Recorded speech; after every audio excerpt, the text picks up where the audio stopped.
ই আমাৰ ধুনু মানুহ উঠিছে, উঠি পেলাই এইয়া চাই আছে এনেকৈ। এইয়া লাজ কৰিছে, চাওঁ চাওঁ, লাজ কৰিছে।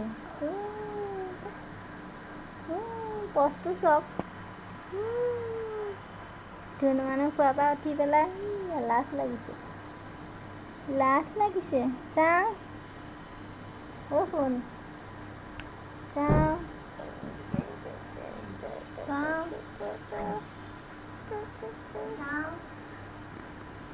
লাজ লাগিছে, চাওঁ চাওঁ, লাজ লাগিছে, লাজ লাগিছে।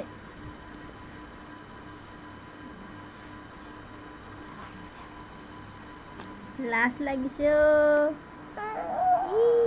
আকৌ দুখ লাগিলে। উঠা উঠা উঠা উঠা উঠা উঠা উঠা উঠা, চাওঁ লাজ লগা, চাওঁ লাজ লগাই মুখখন, চাওঁ